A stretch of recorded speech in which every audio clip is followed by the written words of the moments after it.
on lâche rien, on lâche rien.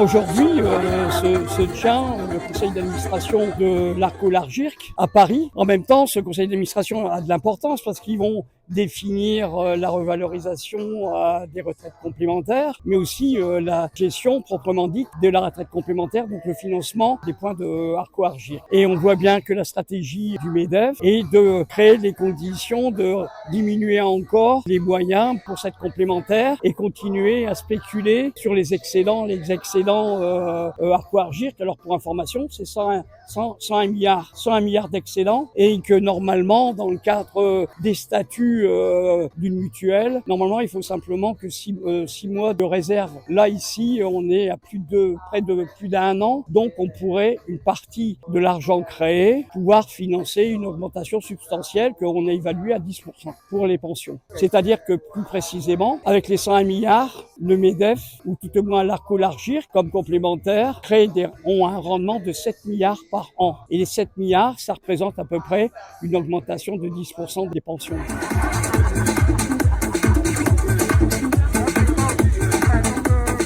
Intervenu pour dire que l'Agirc Arco n'était pas un fonds de pension et que donc l'argent, que les réserves définies par les textes soient garanties, effectivement c'était normal, mais par contre que le reste de l'argent devait servir aux retraites. L'objectif du gouvernement va être forcément d'utiliser les réserves de l'Agirc Arco pour combler sur les retraites, parce que forcément on ne veut pas augmenter la question du taux de cotisation et que donc voilà. Et donc c'est une grosse crainte et que donc sur la négociation qui va peser, on lui a demandé ce que le MEDEF allait proposer sur cette négo aujourd'hui. Bon, ils en sont au 1% d'inflation. Bon, donc nous, on a dit qu'effectivement, ce ne serait pas suffisant. Dans la loi de finances, le blocage, parce que ce n'est pas qu'une année, sur la loi de finances, il y a bien 4 ans de gel sur les pensions, donc ce n'est pas une année, ce serait 4 ans si c'est voté. Face à la fragmentation que ce gouvernement veut faire en traitant les retraités de nantis, parce que c'est ça leur stratégie, c'est de traiter les retraités de soi-disant des nantis pour les isoler du reste de la population.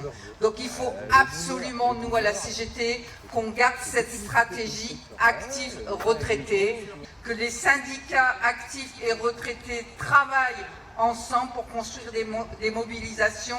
Là, on n'a plus le temps. On n'a plus le temps d'être à la discorde, d'être associé à cela. Il faut y aller parce que sinon tout le monde va être laminé. La question des jeunes qui ne peuvent plus faire d'études, qui n'arrivent pas à se nourrir, la question des personnes qui ne peuvent pas se loger, qui ne peuvent pas payer, qui sont dans une galère pas possible, ça va du jeune au vieux, c'est partout, partout.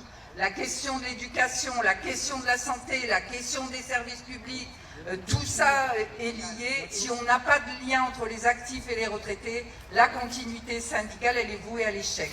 Donc il faut absolument qu'on arrive à construire ces revendications pour lutter tous ensemble.